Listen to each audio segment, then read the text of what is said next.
ਇਕ ਓੰਕਾਰ ਸਤਨਾਮ ਕਰਤਾ ਪੁਰਖ ਨਿਰਭਉ ਨਿਰਵੈਰ ਅਕਾਲ ਮੂਰਤ ਅਜੂਨੀ ਸੈਭੰ ਗੁਰ ਪ੍ਰਸਾਦ।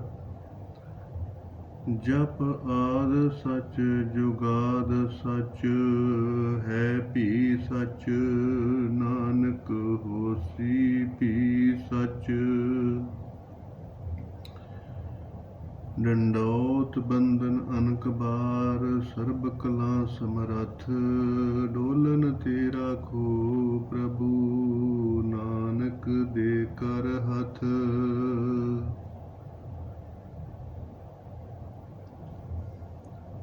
ਸਾਧ ਸੰਗਤ,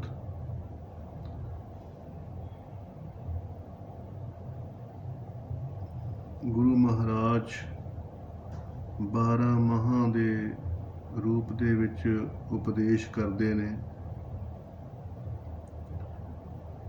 ਕਿ ਜੀਵਨ ਦੇ ਵਿੱਚ ਕਿਸ ਤਰ੍ਹਾਂ ਭਾਈ ਰਹਿਣਾ ਚਾਹੀਦਾ, ਕਿਸ ਤਰ੍ਹਾਂ ਪ੍ਰਮਾਤਮਾ ਦੀ ਪ੍ਰਾਪਤੀ ਕਰਨੀ ਚਾਹੀਦੀ ਆ। ਇਹ ਸਮਾਂ ਬਹੁਤ ਤੇਜ਼ ਗਤੀ ਦੇ ਨਾਲ ਚੱਲ ਰਿਹਾ, ਬਦਲ ਕੇ ਚੱਲ ਰਿਹਾ। ਰੈਣ ਗਵਾਈ ਸੋਏ ਕੇ ਦਿਵਸ ਗਵਾਇਆ ਖਾਏ ਹੀਰੇ ਜੈਸਾ ਜਨਮ ਕੌਡੀ ਬਦਲੇ ਜਾਏ। ਪਰਮੇਸ਼ਰ ਪਰਮਾਤਮਾ ਜੀ ਇਸ ਮਹੀਨੇ ਦੇ ਵਿੱਚ ਉਪਦੇਸ਼ ਕਰਦੇ ਨੇ। ਆਓ ਭਾਈ ਸਾਧ ਸੰਗਤ, ਗੁਰੂ ਅਰਜਨ ਦੇਵ ਜੀ ਮਹਾਰਾਜ ਇਸ ਮਹੀਨੇ ਦੇ ਵਿੱਚ ਉਪਦੇਸ਼ ਦਿੰਦੇ ਨੇ ਕਿ ਆਸਨ ਪ੍ਰੇਮ ਉਮਾਹੜਾ ਕਿਉਂ ਮਿਲਿਐ ਹਰ ਜਾਏ। ਇਹ ਮਹੀਨਾ ਜਿਹੜਾ ਇਹ ਪ੍ਰੇਮ ਉਮਾਹੜਾ, ਇਸ ਮਹੀਨੇ ਦੇ ਵਿੱਚ ਐਸਾ ਪ੍ਰੇਮ ਦਾ ਤੂਫਾਨ ਆਉਂਦਾ, ਕਿਉਂਕਿ ਜੇਠ ਹਾੜ ਸੌਣ ਭਾਦੋਂ ਇਹ ਤਪਸ਼ ਵਾਲੇ ਹੁੰਦੇ ਨੇ। ਇਸ ਮਹੀਨੇ ਦੇ ਵਿੱਚ ਪੁਰੇ ਦੀ ਹਵਾ ਚੱਲਦੀ ਆ ਜਿਹੜੀ ਕਿ ਗਰਮ ਤਸੀਰ ਵਾਲੀ ਹੁੰਦੀ ਆ, ਸਰੀਰ ਦੇ ਵਿੱਚ ਗਰਮੈਸ਼ ਕਰਦੀ ਆ, ਇਨਫੈਕਸ਼ਨ ਕਰਦੀ ਆ, ਜਲਣ ਕਰਦੀ ਆ, ਤੋ ਚੈਨ ਨਹੀਂ ਆਉਣ ਦਿੰਦੀ। ਤੋ ਜੀਵ ਆਤਮਾ ਜਿਹੜੀ ਆ ਭਾਈ ਇਹ ਸਮੇਂ ਦੇ ਨਾਲ ਪ੍ਰਭਾਵਿਤ ਹੁੰਦੀ ਆ। ਇਸੇ ਕਰਕੇ ਮਹਾਰਾਜ ਨੇ ਅਕਾਲ ਮੂਰਤ, ਕਿਉਂ ਜਿਹੜਾ ਉਹ ਪਰਮੇਸ਼ਰ ਪਰਮਾਤਮਾ ਹੈ, ਸਤਿਚਿਤ ਆਨੰਦ ਸਰੂਪ ਬ੍ਰਹਮ ਅਕਾਲ ਪੁਰਖ ਵਾਹਿਗੁਰੂ, ਉਹਦੇ ਤੇ ਕਾਲ ਦਾ ਪ੍ਰਭਾਵ ਨਹੀਂ ਹੁੰਦਾ, ਭਾਵ ਸਮੇਂ ਦਾ ਪ੍ਰਭਾਵ ਨਹੀਂ ਹੁੰਦਾ। ਜੀਵ ਆਤਮਾ ਦੇ ਉੱਤੇ ਸਮੇਂ ਦਾ ਪ੍ਰਭਾਵ ਹੁੰਦਾ। ਇਸ ਕਰਕੇ ਗਰਮ ਰੁੱਤ ਦੇ ਵਿੱਚ ਜੀਵ ਆਤਮਾ ਪ੍ਰਸੰਨ ਨਹੀਂ ਹੁੰਦੀ। ਤੋ ਤੱਤੀਆਂ ਹਵਾਵਾਂ, ਪੁਰੇ ਦੀਆਂ ਹਵਾਵਾਂ ਹੋਣ ਕਾਰਨ, ਇਸ ਕਰਕੇ ਹੁਣ ਅੱਸੂ ਦਾ ਮਹੀਨਾ ਸ਼ੁਰੂ ਹੋਇਆ, ਹਰਿਆ ਹਰਿਆ ਝੋਨਾ, ਉੱਤੇ ਪੱਛਮ ਦੀ ਹਵਾ ਚੱਲ ਰਹੀ ਆ, ਪੱਛਮ ਦੀ ਹਵਾ ਸ਼ੁਰੂ ਹੋ ਗਈ ਆ। ਤੇ ਇਹ ਤਸੀਰ ਜਿਹੜੀ ਹੁੰਦੀ ਆ ਪੱਛਮ ਦੀ ਹਵਾ ਦੀ ਤਸੀਰ ਭਾਈ ਠੰਡੀ ਹੁੰਦੀ ਆ। ਇਹ ਸਰੀਰ ਦੇ ਵਿੱਚ ਇਨਫੈਕਸ਼ਨ ਘੱਟ ਕਰਦੀ ਆ, ਠੰਡਕ ਦਿੰਦੀ ਆ, ਸਰੀਰ ਨੂੰ ਚੈਨ ਆਉਂਦਾ। ਤੋ ਇਸ ਕਰਕੇ ਇੱਕ ਕਿਸਮ ਦਾ ਪ੍ਰੇਮ ਤੂਫਾਨ ਵਾਂਗੂ ਪੈਦਾ ਹੁੰਦਾ, ਇਮੋਸ਼ਨਲ ਹੋ ਜਾਂਦਾ, ਭਾਵਨਾਵਾਂ ਜਿਹੜੀਆਂ ਹੈਗੀਆਂ ਬਹੁਤ ਉਗਰ ਹੋ ਜਾਂਦੀਆਂ। ਤੋ ਮਹਾਰਾਜ ਅੱਗੇ ਪ੍ਰੇਮ ਤੇ ਭਾਈ ਪ੍ਰਗਟ ਹੋਣਾ ਹੀ ਹੋਣਾ। ਇਸ ਵਿਸ਼ੇਸ਼ਤਾ ਇਸ ਗੱਲ ਦੀ ਆ ਕਿ ਇਸ ਪ੍ਰੇਮ ਨੂੰ ਭਾਈ ਪ੍ਰੇਮਾ ਭਗਤੀ ਵਾਲੇ ਪਾਸੇ ਵਰਤਣਾ, ਤੋ ਹੀ ਇਹ ਮੁਕਤੀ ਦਾ ਕਾਰਨ ਆ, ਸੁੱਖਾਂ ਦਾ ਕਾਰਨ ਬਣੇਗਾ। ਨਹੀਂ ਤੇ ਇਹ ਪ੍ਰੇਮ ਜਿਹੜਾ ਹੈਗਾ ਵਾਸ਼ਨਾ ਵਾਲੇ ਪਾਸੇ ਚਲ ਗਿਆ ਤੇ ਨਰਕਾਂ ਦਾ ਕਾਰਨ ਬਣ ਜਾਏਗਾ। ਜਿਸ ਤਰ੍ਹਾਂ ਗੁੜ ਹੁੰਦਾ ਤੇ ਗੁੜ ਦਾ ਸ਼ਰਬਤ ਵੀ ਬਣ ਜਾਂਦਾ ਜਿਹੜਾ ਕਿ ਸਰੀਰ ਨੂੰ ਫਾਇਦਾ ਦਿੰਦਾ, ਤੇ ਗੁੜ ਦੀ ਸ਼ਰਾਬ ਵੀ ਬਣ ਜਾਂਦੀ ਹੈ ਜਿਹੜੀ ਕਿ ਸਰੀਰ ਦਾ ਨੁਕਸਾਨ ਕਰਦੀ ਆ। ਤੇ ਇਸ ਕਰਕੇ ਗੁੜ ਦਾ ਕੋਈ ਦੋਸ਼ ਨਹੀਂ ਹੈਗਾ, ਗੁੜ ਨੂੰ ਵਰਤਣ ਵਾਲਾ ਜਿਹੜਾ ਉਹਦਾ ਦੋਸ਼ ਆ ਕਿ ਅਸੀਂ ਗੁੜ ਨੂੰ ਵਰਤਦੇ ਕਿੱਦਾਂ। ਤੋ ਤੋ ਇਸੇ ਕਰਕੇ ਹੀ ਪ੍ਰੇਮ ਦਾ ਕੋਈ ਦੋਸ਼ ਨਹੀਂ ਹੁੰਦਾ, ਪ੍ਰੇਮ ਨਿਰਦੋਸ਼ ਹੁੰਦਾ। ਇਸੇ ਕਰਕੇ ਮਹਾਰਾਜ ਕਹਿੰਦੇ ਨੇ ਪ੍ਰੇਮ ਤੇ ਉਮਾਹੜਾ, ਪ੍ਰੇਮ ਦਾ ਤੂਫਾਨ ਆਉਂਦਾ। ਮਿੱਠੀ ਮਿੱਠੀ ਰੁੱਤ ਵਿੱਚ ਕੁਝ ਖਾਣ ਨੂੰ ਚਿੱਤ ਕਰਦਾ, ਕੁਝ ਪਹਿਨਣ ਨੂੰ ਚਿੱਤ ਕਰਦਾ, ਕਿਤੇ ਜਾਣ ਨੂੰ ਚਿੱਤ ਕਰਦਾ, ਕਿਸੇ ਨੂੰ ਮਿਲਣ ਨੂੰ ਚਿੱਤ ਕਰਦਾ। ਤੋ ਕਹਿੰਦੇ ਕਿੰਨਾ ਚੰਗਾ ਹੋਵੇ ਜੇ ਇਸ ਪ੍ਰੇਮ ਨੂੰ ਪ੍ਰੇਮਾ ਭਗਤੀ ਵਾਲੇ ਪਾਸੇ ਲਾਇਆ ਜਾਵੇ, ਇਸ ਪ੍ਰੇਮ ਤੂਫਾਨ ਨੂੰ ਪ੍ਰੇਮਾ ਭਗਤੀ ਵਾਲੇ ਪਾਸੇ ਲਾਇਆ ਜਾਵੇ। ਤਾਂ ਮਹਾਰਾਜ ਕਹਿੰਦੇ ਨੇ ਕਿਉਂ ਮਿਲੀਏ ਹਰ ਜਾਏ, ਕਿ ਹੁਣ ਇਸ ਪ੍ਰੇਮ ਨੂੰ ਕਿਸ ਤਰ੍ਹਾਂ ਪ੍ਰਮਾਤਮਾ ਵਾਲੇ ਪਾਸੇ ਵਰਤਿਆ ਜਾਵੇ। ਇਹ ਸੋਚਣਾ ਚਾਹੀਦਾ, ਵਿਚਾਰ ਕਰਨੀ ਚਾਹੀਦੀ ਆ ਕਿ ਇਹਦਾ ਸਦਉਪਯੋਗ ਕਿਸ ਤਰ੍ਹਾਂ ਕੀਤਾ ਜਾਵੇ, ਸਰੀਰ ਦਾ ਸਦਉਪਯੋਗ ਕਿਸ ਤਰ੍ਹਾਂ ਕੀਤਾ ਜਾਵੇ, ਜੀਵ ਆਤਮਾ ਦਾ ਸਦਉਪਯੋਗ ਕਿੱਦਾਂ ਕੀਤਾ ਜਾਵੇ, ਬਰਾਗ ਦਾ ਸਦਉਪਯੋਗ ਕਿੱਦਾਂ ਕੀਤਾ ਜਾਵੇ, ਤਿਆਗ ਦਾ ਸਦਉਪਯੋਗ ਕਿੱਦਾਂ ਕੀਤਾ ਜਾਵੇ, ਪ੍ਰੇਮ ਦਾ ਸਦਉਪਯੋਗ ਕਿੱਦਾਂ ਕੀਤਾ ਜਾਵੇ। ਤੋ ਇਹ ਸੋਚਣਾ ਚਾਹੀਦਾ। ਅੱਗੇ ਕਹਿੰਦੇ ਨੇ ਮਨ ਤਨ ਪਿਆਸ ਦਰਸ਼ਨ ਘਣੀ, ਕੋਈ ਆਣ ਮਿਲਾਵੇ ਮਾਏ। ਤੋ ਜਿਹੜਾ ਗੁਰਮੁਖ ਪਿਆਰਾ ਹੁੰਦਾ, ਪ੍ਰਮਾਤਮਾ ਦੇ ਚੰਗੀ ਸੰਗਤ ਵਾਲਾ ਹੁੰਦਾ, ਉਹਦੇ ਅੰਦਰ ਪ੍ਰਮਾਤਮਾ ਦੇ ਦਰਸ਼ਨਾਂ ਦੀ ਪਿਆਸ ਆ ਜਾਂਦੀ ਹੈ। ਤੋ ਜਿਸ ਤਰ੍ਹਾਂ ਦਾ ਵੀ ਕੋਈ ਅਭਿਆਸ ਕਰਦਾ, ਉਸੇ ਤਰ੍ਹਾਂ ਦਾ ਹੀ ਉਹਦੇ ਅੰਦਰ ਭਾਈ ਭਾਵ ਆ ਜਾਂਦਾ। ਪ੍ਰੇਮ ਮਹਾਰਾਜ ਕਹਿੰਦੇ ਨੇ ਕਿ ਗੋਬਿੰਦ ਭਾਉ ਭਗਤ ਕਾ ਭੂਖਾ, ਪ੍ਰੇਮ ਪਿਆਲਾ ਖਸਮ ਕਾ ਜਹ ਭਾਵੇ ਤਾਂ ਦੇ। ਪ੍ਰਮਾਤਮਾ ਦੇ ਪ੍ਰੇਮ ਦਾ ਪਿਆਲਾ ਭਾਈ ਉਸੇ ਨੂੰ ਹੀ ਮਿਲਦਾ ਜਿਹਨੂੰ ਭਾਵੇ ਤਹ ਦੇ, ਕਿ ਜਿਹੜਾ ਭਾਵਨਾ ਰੱਖਦਾ ਲੈਣ ਦੀ ਉਸ ਨੂੰ ਪ੍ਰੇਮ ਮਿਲ ਜਾਂਦਾ, ਜਿਹੜਾ ਭਾਵਨਾ ਰੱਖਦਾ ਦਵੇਸ਼ ਦੀ ਉਹਨੂੰ ਦਵੇਸ਼ ਰੱਖਦਾ। ਜਿੱਦਾਂ ਦਾ ਵੀ ਕੋਈ ਭਾਵ ਰੱਖੇ ਉਸੇ ਤਰ੍ਹਾਂ ਦਾ ਹੀ ਪ੍ਰਮਾਤਮਾ ਨੂੰ ਅੰਦਰੋਂ ਅਨੁਭਵ ਦੇ ਦਿੰਦਾ, ਪ੍ਰਾਪਤੀ ਦੇ ਦਿੰਦਾ, ਕੋਈ ਚਾਂਸ ਦੇ ਦਿੰਦਾ। ਤੋ ਕਹਿੰਦੇ ਨੇ ਕਿ ਇਸੇ ਤਰ੍ਹਾਂ ਦਾ ਹੀ ਮਨ ਤਨ ਪਿਆਸ ਦਰਸ਼ਨ ਘਣੀ, ਬਹੁਤ ਜ਼ਿਆਦੀ ਦਰਸ਼ਨਾਂ ਦੀ ਪਿਆਸ ਲਾਉਣ ਦਾ ਅਭਿਆਸ ਕਰਨਾ ਚਾਹੀਦਾ, ਭਾਵ ਰੱਖਣਾ ਚਾਹੀਦਾ, ਬਾਰ-ਬਾਰ ਵਿਚਾਰ ਕਰਨੀ ਚਾਹੀਦੀ ਆ ਕਿ ਮੈਨੂੰ ਦਰਸ਼ਨ ਕਿਉਂ ਨਹੀਂ ਹੋਏ। ਮੈਂ ਇੰਨੇ ਚਿਰ ਦਾ ਨਾਮ ਜਪਦਾ, ਇੰਨੇ ਚਿਰ ਦਾ ਸੇਵਾ ਕਰਦਾ ਵਾਂ ਕਿ ਮੈਨੂੰ ਗੁਰੂ ਨਾਨਕ ਦੇਵ ਜੀ ਦੇ ਦਰਸ਼ਨ ਕਿਉਂ ਨਹੀਂ ਹੋਏ। ਇੱਕ ਸਿੱਖ ਨੂੰ, ਇੱਕ ਸਿੰਘ ਨੂੰ ਇਹ ਹੀ ਸਮਝਣਾ ਚਾਹੀਦਾ ਕਿ ਮੈਨੂੰ ਗੁਰੂ ਗੋਬਿੰਦ ਸਿੰਘ ਜੀ ਦੇ ਦਰਸ਼ਨ ਕਿਉਂ ਨਹੀਂ ਹੋਏ। ਕੋਈ ਕਮਜ਼ੋਰੀ ਹੋਈ ਹੋਵੇਗੀ, ਕਿਉਂਕਿ ਪ੍ਰੇਮਾ ਭਗਤੀ ਜਿਹੜੀ ਹੈ ਨਾ, ਇਹੋ ਹੀ ਦਰਸ਼ਨ ਕਰਾਉਂਦੀ। ਔਰ ਪ੍ਰੇਮ ਜਿਹੜਾ ਹੁੰਦਾ ਉਹ ਦੋ ਨਾਲ ਹੁੰਦਾ, ਇੱਕ ਨਾਲ ਨਹੀਂ ਹੁੰਦਾ, ਦੋ ਨਾਲ ਹੁੰਦਾ। ਤੋ ਜਦੋਂ ਜੀਵ ਆਤਮਾ ਇਸ਼ਟ ਦੇਵ ਦੇ ਨਾਲ ਮਿਲਦੀ ਆ, ਇਸ਼ਟ ਦੇਵ ਦੇ ਨਾਲ ਪ੍ਰੇਮ ਕਰਦੀ ਆ, ਤਾਂ ਫਿਰ ਉਹਦੇ ਵਿੱਚੋਂ ਪ੍ਰੇਮ ਰਸ ਆਉਂਦਾ। ਤੋ ਮਹਾਰਾਜ ਕਹਿੰਦੇ ਆ ਕਿ ਭਾਈ ਸਰਗੁਣ ਦਰਸ਼ਨ ਦਾ ਮਨ ਦੇ ਵਿੱਚ ਘਣਾ ਚਾਉ ਰੱਖਣਾ ਚਾਹੀਦਾ।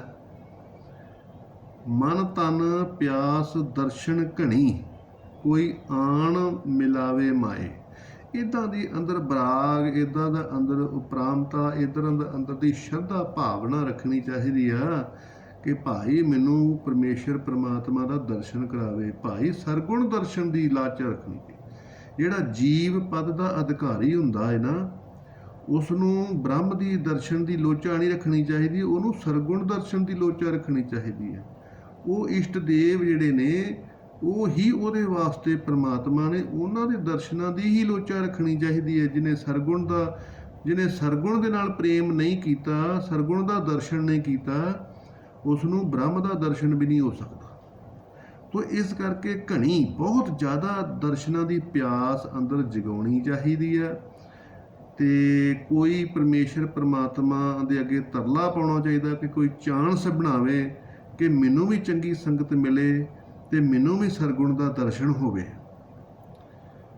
ਤੋ ਅੱਗੇ ਕਹਿੰਦੇ ਨੇ ਸੰਤ ਸਹਾਈ ਪ੍ਰੇਮ ਕੇ ਹਉ ਤਿਨਕੇ ਲਾਗਾ ਪਾਏ। ਸੰਤਾਂ ਮਹਾਂਪੁਰਸ਼ਾਂ ਨੇ ਪ੍ਰੇਮਾ ਭਗਤੀ ਕੀਤੀ ਭਾਈ, ਤਾਂ ਹੀ ਪ੍ਰਮਾਤਮਾ ਸਹਾਈ ਹੋ ਕੇ ਉਹਨਾਂ ਨੂੰ ਦਰਸ਼ਨ ਦਿੱਤਾ। ਤੋ ਕਹਿੰਦੇ ਉਹਨਾਂ ਦੇ ਪਾਏ ਲੱਗਣਾ ਪੈਣਾ, ਉਹਨਾਂ ਦੀ ਸ਼ਰਨ ਵਿੱਚ ਜਾਣਾ ਪੈਣਾ।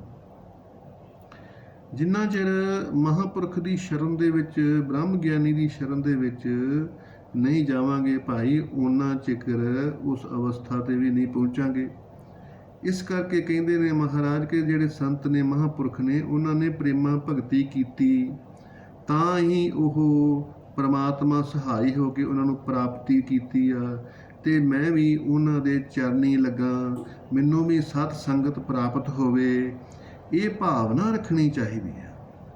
ਜਿੰਨਾ ਕੋਈ ਵੀ ਕਿਸੇ ਦਾਇਰੇ ਵਿੱਚ ਜਾਏਗਾ ਜਿੱਥੇ એનર્ਜੀ ਲੈਵਲ ਬਹੁਤ ਜ਼ਿਆਦਾ ਹਾਈ ਹੋਵੇਗਾ, ਉੱਥੋਂ ਦੀ ਵਾਈਬ੍ਰੇਸ਼ਨ ਵੀ ਉਹਦੇ ਉੱਤੇ ਪ੍ਰਭਾਵ ਪਾਏਗੀ। ਜਿਸ ਤਰ੍ਹਾਂ ਹਰਿਮੰਦਰ ਸਾਹਿਬ ਦੇ ਵਿੱਚ ਭਾਈ એનર્ਜੀ ਲੈਵਲ ਬਹੁਤ ਜ਼ਿਆਦਾ ਹੁੰਦਾ, ਤੋ ਇਸ ਕਰਕੇ ਉੱਥੇ ਜਾਣ ਕਰਕੇ ਬਦੋ ਬਦੀ ਮਨ ਦੇ ਵਿੱਚ ਪ੍ਰਸੰਨਤਾ ਆ ਜਾਂਦੀ ਆ। ਤੋ ਘਰਾਂ ਦੇ ਵਿੱਚ ਰਾਗ ਦਵੇਸ਼ ਈਰਖਾ ਵਖੀਲੀ ਹੁੰਦੀ ਆ, ਇਸ ਕਰਕੇ ਘਰ ਦੇ ਵਿੱਚ ਆਨੰਦ ਰਸ ਨਹੀਂ ਬਣਦਾ, ਹਰ ਵੇਲੇ ਚਿੜਚਿੜਾ ਜਿਹਾ ਮਨ ਰਹਿੰਦਾ। ਤੋ ਪਰਮਾਤਮਾ ਦੇ ਪਾਏ ਲੱਗਣਾ ਇਹੋ ਹੀ ਆ ਕਿ ਉਹਦੀ ਸੰਗਤ ਵਿੱਚ ਜਾਣਾ, ਉਹਦੀ ਸ਼ਰਨ ਦੇ ਵਿੱਚ ਜਾਣਾ, ਪ੍ਰੇਮ ਕਰਨਾ, ਮਹਾਂਪੁਰਖਾਂ ਦੇ ਨਾਲ ਪ੍ਰੇਮ ਕਰਨਾ, ਸੇਵਾ ਕਰਨੀ, ਇਹੀ ਉਹਨਾਂ ਦੇ ਪਾਏ ਲੱਗਣਾ ਹੁੰਦਾ। ਉੱਥੋਂ ਹੀ ਜਦੋਂ ਸੇਵਾ ਤੋਂ ਪ੍ਰਸੰਨ ਹੋਣਗੇ ਤੇ ਅੱਗੇ ਫਿਰ ਗਿਆਨ ਦਾ ਪ੍ਰਸ਼ਾਦ ਵੀ ਦੇਣਗੇ। ਵਿਣ ਪ੍ਰਭ ਕਿਉਂ ਸੁਖ ਪਾਈਏ ਦੂਜੀ ਨਾਹੀ ਜਾਏ।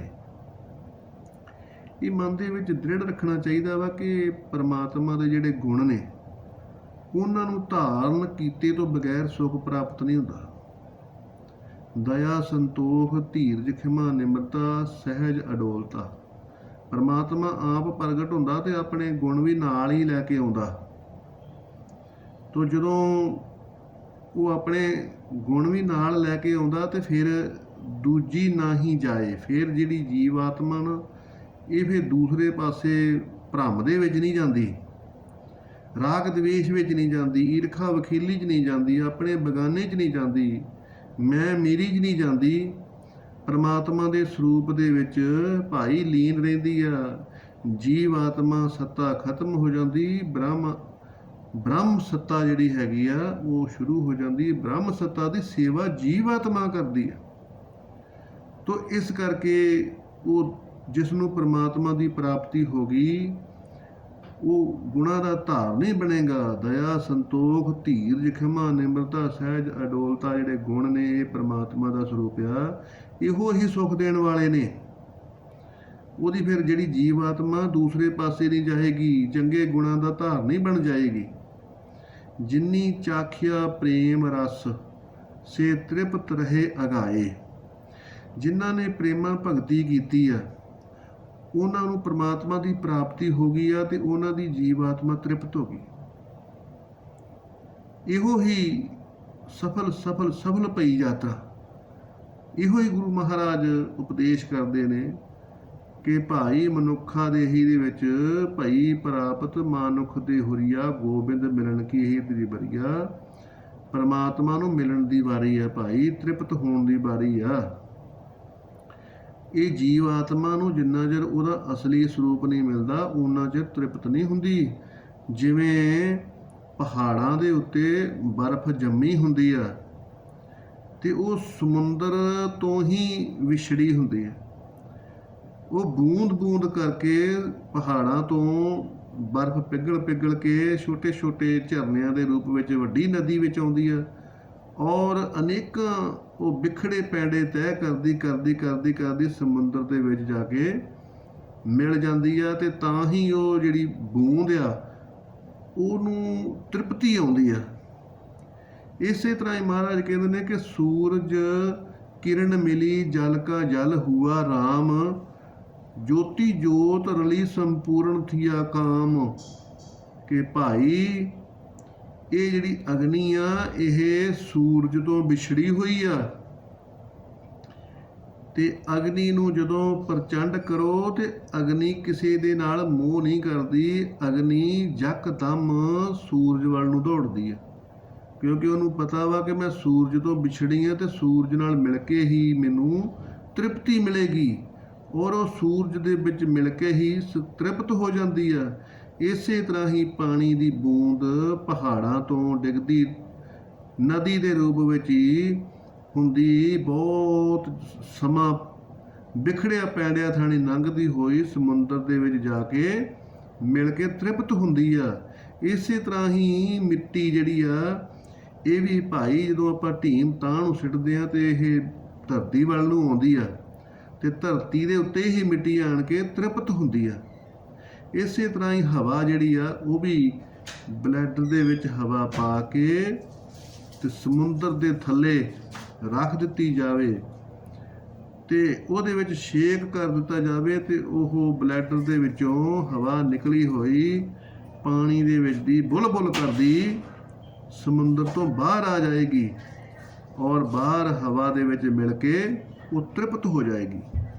ਇਸੇ ਤਰ੍ਹਾਂ ਹੀ ਮਹਾਰਾਜ ਕਹਿੰਦੇ ਨੇ ਕਿ ਭਾਈ ਜੀਵ ਆਤਮਾ ਵੀ ਪਰਮਾਤਮਾ ਤੋਂ ਵਿਛੜੀ ਹੋਈ ਆ। ਇਸੇ ਕਰਕੇ ਹੀ ਉਹ ਮੰਗਤਿਆਂ ਵਾਂਗੂ ਸੁਖ ਮੰਗਦੀ ਆ, ਕਿਸੇ ਕੋਲੋਂ ਸ਼ਾਂਤੀ ਮੰਗਦੀ ਆ, ਕਿਸੇ ਕੋਲੋਂ ਮੁਕਤੀ ਮੰਗਦੀ ਆ, ਕੋਈ ਉਸ ਨੂੰ ਆਨੰਦ ਦੇ ਦੇਵੇ। ਉਹ ਵਿਛੜੀ ਹੋਈ ਤਾਂ ਹੀ ਉਹ ਮੰਗਦੀ ਫਿਰਦੀ ਆ ਤੇ ਜਿਸ ਦਿਨ ਉਸ ਨੂੰ ਉਹਦਾ ਅਸਲੀ ਸਰੂਪ ਬ੍ਰਹਮ ਮਿਲ ਜਾਂਦਾ, ਵਾਹਿਗੁਰੂ ਮਿਲ ਜਾਂਦਾ ਤੇ ਭਾਈ ਉਹਨੂੰ ਤ੍ਰਿਪਤੀ ਆ ਜਾਂਦੀ ਆ। ਫਿਰ ਅਗਾਏ ਸਦਾ ਵਾਸਤੇ ਆਨੰਦ ਦੇ ਵਿੱਚ ਉਹ ਲੀਨ ਹੋ ਜਾਂਦੀ ਆ। ਆਪ ਤਿਆਗ ਬੇਨਤੀ ਕਰਹਿ ਲਿਹ ਪ੍ਰਭੂ ਲੜ ਲਾਏ। ਜੇਕਰ ਕੋਈ ਨਿਆਸਰਾ ਹੋ ਕੇ ਬੇਨਤੀ ਕਰਦਾ ਤਾਂ ਫਿਰ ਪਰਮਾਤਮਾ ਜੀ ਚਾਂਸ ਬਣਾ ਦਿੰਦੇ ਨੇ ਤੇ ਉਹ ਕਹਿੰਦੇ ਨੇ ਕਿ ਪੂਰਬ ਕਰਮ ਅੰਕੁਰ ਜਬ ਪ੍ਰਗਟਿਓ ਭੇਟਿਓ ਪਰਖ ਰਸਕ ਬੈਰਾਗੀ। ਤੋ ਜਦੋਂ ਕੋਈ ਅੰਦਰੋਂ ਨਿਆਸਰਾ ਹੋ ਕੇ ਬੇਨਤੀ ਕਰਦਾ ਤਾਂ ਫਿਰ ਪਰਮਾਤਮਾ ਜੀ ਉਸ ਨੂੰ ਜ਼ਰੂਰ ਰਸਕ ਬੈਰਾਗੀ, ਕੋਈ ਪ੍ਰੇਮੀ ਮਹਾਂਪੁਰਖ ਦੇ ਨਾਲ ਮਿਲਾਪ ਕਰਾ ਦਿੰਦੇ ਆ। ਲਿਹੇ ਪ੍ਰਭੂ ਲੜ ਲਾਏ, ਕਹਿੰਦੇ ਨੇ ਆਪ ਤਿਆਗ ਬੇਨਤੀ ਕਰਹਿ ਲਿਹੇ ਪ੍ਰਭੂ ਲੜ ਲਾਏ। ਤੋ ਕਹਿੰਦੇ ਨੇ ਕਿ ਜਦੋਂ ਤੂੰ ਨਿਆਸਰਾ ਹੋ ਕੇ ਬੇਨਤੀ ਕਰੇਗਾ ਫਿਰ ਤੈਨੂੰ ਇਹ ਸਾਰੇ ਚਾਂਸ ਮਿਲਣਗੇ, ਤੈਨੂੰ ਪ੍ਰਮਾਤਮਾ ਪਿਆਰਾ ਮਿਲਾਏਗਾ, ਮਹਾਂਪੁਰਖ ਮਿਲਾਏਗਾ, ਉਹਦੀ ਸੇਵਾ ਕਰੇਗਾ, ਉਪਦੇਸ਼ ਕਮਾਏਗਾ ਤਾਂ ਫਿਰ ਪਰਮਾਤਮਾ ਦੀ ਪ੍ਰਾਪਤੀ ਹੋਏਗੀ ਤੇ ਭਾਈ ਤੇਰੀ ਵੀ ਜੀਵ ਆਤਮਾ ਲੜ ਲੱਗ ਜਾਏਗੀ ਪਰਮਾਤਮਾ ਦੇ। ਤੋ ਲੜ ਪੱਕੇ ਤੌਰ ਦੇ ਉੱਤੇ ਲੱਗ ਜਾਏਗੀ। ਤੋ ਕਹਿੰਦੇ ਆ ਕਿ ਜਿਸ ਤਰ੍ਹਾਂ ਸ਼ਾਦੀ ਦੇ ਵਿੱਚ ਲੜਕੀ ਲੜਕੇ ਦੇ ਲੜ ਲੱਗ ਜਾਂਦੀ ਆ, ਇਸ ਤਰ੍ਹਾਂ ਹੀ ਜੀਵ ਆਤਮਾ ਨੂੰ ਜਦੋਂ ਗਿਆਨ ਹੁੰਦਾ ਪਰਮਾਤਮਾ ਦਾ, ਉਹ ਵੀ ਬ੍ਰਹਮ ਦੀ ਲੜ ਲੱਗ ਜਾਂਦੀ ਆ ਤੇ ਆਪਣੀ ਸੱਤਾ ਛੱਡ ਦਿੰਦੀ ਆ, ਬ੍ਰਹਮ ਦੀ ਸੱਤਾ ਸਵੀਕਾਰ ਕਰ ਲੈਂਦੀ ਆ ਤੇ ਆਪ ਜੀਵ ਸੇਵਕ ਬਣ ਕੇ ਰਹਿੰਦੀ ਆ। ਇਹੋ ਹੀ ਲੜ ਲੱਗਣਾ ਹੁੰਦਾ। ਜੋ ਹਰ ਕੰਤ ਮਿਲਾਈਆਂ ਸੇ ਵਿਛੜ ਕਤਹਿ ਨਾ ਜਾਏ। ਜੋ ਵੀ ਜੀਵ ਆਤਮਾ ਨੂੰ ਕੰਤ ਅਕਾਲ ਪੁਰਖ ਵਾਹਿਗੁਰੂ ਪਰਮਾਤਮਾ ਦੀ ਇੱਕ ਵਾਰ ਮਿਲਾਪ ਹੋ ਜਾਏ, ਜੀਵ ਬ੍ਰਹਮ ਦਾ ਗਿਆਨ ਜਦੋਂ ਹੋ ਜਾਂਦਾ ਉਸ ਤੋਂ ਬਾਅਦ ਫਿਰ ਉਹ ਵਿਸਰਦਾ ਨਹੀਂ। ਪੱਕੇ ਤੌਰ ਦੇ ਉੱਤੇ ਹੀ ਮਨ ਤੋਂ ਜੋਤ ਸਰੂਪ ਹੈ, ਆਪਣਾ ਮੂਲ ਪਛਾਣ, ਆਪਣਾ ਮੂਲ ਪਛਾਣਿਆ ਜਾਂਦਾ, ਆਪਣਾ ਸਰੂਪ ਪਛਾਣਿਆ ਜਾਂਦਾ। ਤਤਮ ਬਸੀ ਹਿੰਗ ਬ੍ਰਹਮ ਅਸਮੀ ਪ੍ਰਗਿਆ ਨਮਾ ਬ੍ਰਹਮ ਹਿੰਗ ਬ੍ਰਹਮ। ਅਬ ਤੋਂ ਜਾਏ ਚੜੇ ਸਿੰਘਾਸਨ ਮਿਲੇ ਹੈ ਸਾਰੰਗ ਪਾਣੀ। ਰਾਮ ਕਬੀਰਾ ਏਕ ਭਏ ਹੈ ਕੋਈ ਨਾ ਸਕੇ ਪਛਾਣੀ। ਤੋ ਜੀਵ ਬ੍ਰਹਮ ਦੀ ਏਕਤਾ ਹੋ ਜਾਂਦੀ ਆ। ਫਿਰ ਇਸ ਏਕਤਾ ਦੇ ਵਿੱਚ ਵਿਛੋੜਾ ਨਹੀਂ ਪੈਂਦਾ। ਜਿਸ ਨੂੰ ਵੀ ਇੱਕ ਵਾਰੀ ਗਿਆਨ ਹੋ ਜਾਂਦਾ ਉਹਦਾ ਗਿਆਨ ਨਿਵਰਤ ਨਹੀਂ ਹੁੰਦਾ, ਪੱਕੇ ਤੌਰ ਦੇ ਉੱਤੇ ਹੀ ਪਰਮਾਤਮਾ ਦਾ ਸਰੂਪ ਪ੍ਰਾਪਤ ਹੋ ਜਾਂਦਾ। ਜੋ ਬ੍ਰਹਮੰਡੇ ਸੋਈ ਪਿੰਡੇ, ਜਿਹੜਾ ਪਿੰਡੇ ਦੇ ਵਿੱਚ ਇੱਕ ਵਾਰੀ ਪਰਮਾਤਮਾ ਦਾ ਅਨੁਭਵ ਹੁੰਦਾ ਉਹੀ ਬ੍ਰਹਮੰਡ ਦੇ ਵਿੱਚ ਉਸ ਨੂੰ ਮਹਿਸੂਸ ਹੁੰਦਾ। ਇਸੇ ਤਰ੍ਹਾਂ ਹੀ ਮਹਾਰਾਜ ਕਹਿੰਦੇ ਨੇ ਕਿ ਸਭ ਮੈਂ ਜੋਤ ਜੋਤ ਹੈ ਸੋਏ, ਤਿਸ ਦੇ ਚਾਨਣ ਸਭ ਮੈਂ ਚਾਨਣ ਹੋਏ, ਗੁਰਸਾਖੀ ਜੋਤ ਪ੍ਰਗਟ ਹੋਏ। ਜਦੋਂ ਜੋਤ ਵਾਹਿਗੁਰੂ ਪਰਮਾਤਮਾ ਦਾ ਸਰੂਪ ਪ੍ਰਗਟ ਹੁੰਦਾ, ਪਹਿਲੋਂ ਹਿਰਦੇ ਵਿੱਚ ਪ੍ਰਗਟ ਹੁੰਦਾ, ਉਸ ਤੋਂ ਬਾਅਦ ਫਿਰ ਸਾਰੇ ਬ੍ਰਹਿਮੰਡ ਦੇ ਵਿੱਚ ਉਹਦਾ ਅਨੁਭਵ ਮਹਿਸੂਸ ਹੁੰਦਾ। ਇਹੋ ਹੀ ਗਿਆਨ ਹੁੰਦਾ ਔਰ ਇਹ ਅਨੁਭਵ ਕਦੀ ਵੀ ਵਿਛੜਦਾ ਨਹੀਂ। ਇਸੇ ਕਰਕੇ ਹੀ ਮਹਾਰਾਜ ਕਹਿੰਦੇ ਨੇ ਕਿ ਪ੍ਰਭ ਵਿਣ ਦੂਜਾ ਕੋ ਨਹੀਂ, ਨਾਨਕ ਹਰ ਸਰਣ ਆਏ। ਜੀਵ ਆਤਮਾ ਨੂੰ ਪਤਾ ਲੱਗ ਜਾਂਦਾ ਕਿ ਇਹਦੇ ਵਿੱਚ ਹੀ ਸੁੱਖ ਵਾ। ਹੁਣ ਦੂਜਾ ਕੋ ਨਹੀਂ, ਹੁਣ ਦੂਜਾ ਭਾਵ ਨਹੀਂ ਰਹਿੰਦਾ, ਰਾਗ ਦਵੇਸ਼ ਖਤਮ ਹੋ ਜਾਂਦਾ, ਆਪਣਾ ਬਗਾਨਾ ਖਤਮ ਹੋ ਜਾਂਦਾ, ਈਰਖਾ ਵਖੀਲੀ ਖਤਮ ਹੋ ਜਾਂਦੀ ਹੈ, ਮਿੱਤਰ ਦੁਸ਼ਮਣ ਖਤਮ ਹੋ ਜਾਂਦੇ ਨੇ। ਸਮ ਭਾਵ ਦੇ ਵਿੱਚ, ਸਹਿਜ ਭਾਵ ਦੇ ਵਿੱਚ ਭਾਈ ਜੀਵਨ ਹੋ ਜਾਂਦਾ। ਇਸ ਕਰਕੇ ਪ੍ਰਭ ਬਿਨ ਦੂਜਾ ਕੋ ਨਹੀਂ, ਨਾਨਕ ਹਰ ਸਰਣ ਆਏ। ਪ੍ਰਮਾਤਮਾ ਦੀ ਸ਼ਰਨ ਦੇ ਵਿੱਚ ਹੀ ਇਹ ਸਾਰੀਆਂ ਬਰਕਤਾਂ ਨੇ, ਪ੍ਰਮਾਤਮਾ ਦੀ ਸ਼ਰਨ ਦੇ ਵਿੱਚ ਹੀ ਸਾਰੀ ਪ੍ਰਾਪਤੀ ਆ। ਤੋ ਜੀਵ ਆਤਮਾ ਜਿਹੜੀ ਹੈਗੀ ਆ ਉਹ ਪ੍ਰਮਾਤਮਾ ਦੀ ਸ਼ਰਨਾਗਤੀ ਦਾ ਸੁੱਖ ਮਾਣਦੀ ਆ। ਤੇ ਜਿਹੜਾ ਬ੍ਰਹਮ ਗਿਆਨ ਹੁੰਦਾ ਉਹ ਬ੍ਰਹਮਾਕਾਰ ਬਿਰਤੀ ਕਰਕੇ ਸਾਰੇ ਬ੍ਰਹਿਮੰਡ ਦੇ ਵਿੱਚ ਆਪਣਾ ਸਰੂਪ ਮਹਿਸੂਸ ਕਰਦਾ। ਪ੍ਰਭ ਬਿਨ ਦੂਜਾ ਕੋ ਨਹੀਂ, ਨਾਨਕ ਹਰ ਸਰਣਾਏ। ਆ ਦੇਖੋ, ਬ੍ਰਹਮ ਗਿਆਨੀ ਜਿਹਨੂੰ ਪ੍ਰਮਾਤਮਾ ਦਾ ਗਿਆਨ ਹੋ ਜਾਵੇ, ਸਾਰੇ ਬ੍ਰਹਿਮੰਡ ਦੇ ਵਿੱਚ ਉਹ ਆਪਣਾ ਆਤਮਿਕ ਸਰੂਪ ਦਾ ਆਨੰਦ ਮਾਣਦਾ। ਤੇ ਜਿਹੜੀ ਜੀਵ ਆਤਮਾ ਹੁੰਦੀ ਹੈ ਉਹਦੇ ਵਿੱਚ ਉਹ ਜੀਵ ਆਤਮਾ ਨੂੰ ਸ਼ਰਨਾਗਤੀ ਦਾ ਆਨੰਦ ਦਿੰਦਾ। ਤੋ ਜੀਵ ਆਤਮਾ, ਬ੍ਰਹਮ ਗਿਆਨੀ ਦੀ ਜੀਵ ਆਤਮਾ ਪਰਮਾਤਮਾ ਦੀ ਸ਼ਰਨਾਗਤੀ 'ਚ ਰਹਿੰਦੀ ਆ। ਤੇ ਬ੍ਰਹਮ ਗਿਆਨੀ ਦੀ ਜਿਹੜੀ ਬ੍ਰਹਮ ਆਤਮਾ, ਬ੍ਰਹਮ ਸਰੂਪ ਆ, ਬ੍ਰਹਮ ਨਿਸ਼ਚਾ, ਉਹ ਸਾਰੇ ਬ੍ਰਹਿਮੰਡ ਦੇ ਵਿੱਚ ਆਪਣੇ ਆਤਮਿਕ ਸਰੂਪ ਦਾ ਆਨੰਦ ਮਾਣਦਾ। ਤੋ ਇਹੋ ਹੀ ਪ੍ਰਾਪਤੀ ਹੁੰਦੀ ਆ ਪਰਮਾਤਮਾ ਦੀ, ਇਹੋ ਹੀ ਮਨੁੱਖਾ ਦੇਹੀ ਦਾ ਲਕਸ਼। ਅਸੂ ਸੁਖੀ ਵਸੰਦੀਆਂ ਜਿਨ੍ਹਾਂ ਮਿਆਂ ਹਰ ਰਾਏ।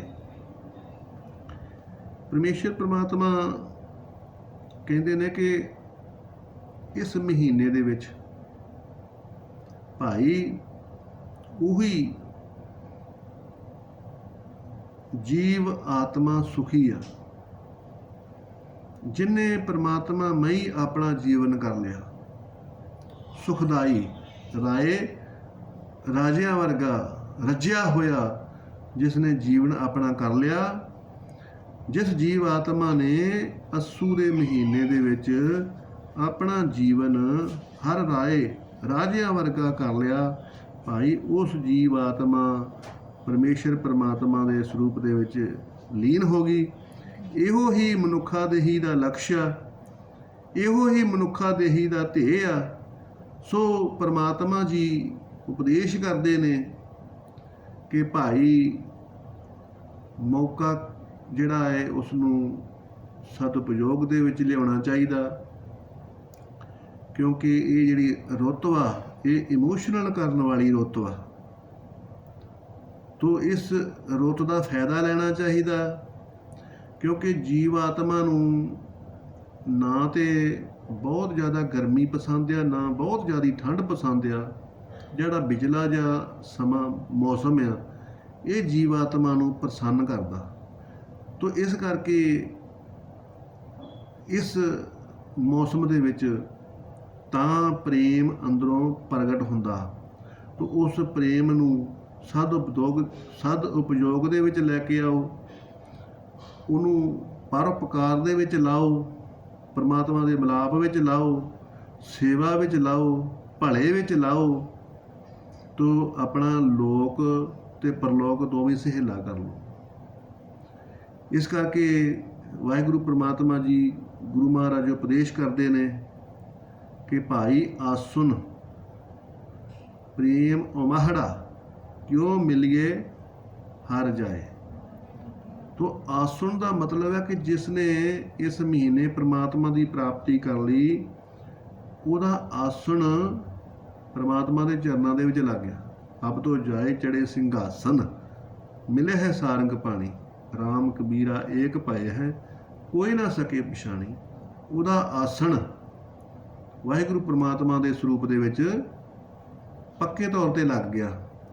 ਤੋ ਇਸ ਕਰਕੇ ਪ੍ਰੇਮ ਨੂੰ ਪ੍ਰਮਾਤਮਾ ਵਾਲੇ ਪਾਸੇ ਲੈ ਕੇ ਜਾਓ, ਪ੍ਰੇਮਾ ਭਗਤੀ ਕਰੋ, ਸਰਗੁਣ ਦਾ ਦਰਸ਼ਨ ਕਰੋ, ਭਲਾ ਕਰੋ, ਪਰਉਪਕਾਰ ਕਰੋ ਔਰ ਆਪਣੇ ਜੀਵਨ ਨੂੰ ਸਫਲਾ ਕਰੋ। ਲੋਕ ਸੁਖੀਏ ਪਰਲੋਕ ਸੁਹੇਲੇ, ਨਾਨਕ ਹਰ ਪ੍ਰਭ ਆਪੇ ਮੇਲੇ। ਨਾਨਕ ਨਾਮ ਚੜ੍ਹਦੀ ਕਲਾ ਤੇਰੇ ਭਾਣੇ ਸਰਬੱਤ ਦਾ ਭਲਾ। ਸਤਨਾਮ ਵਾਹਿਗੁਰੂ, ਸਤਨਾਮ ਵਾਹਿਗੁਰੂ।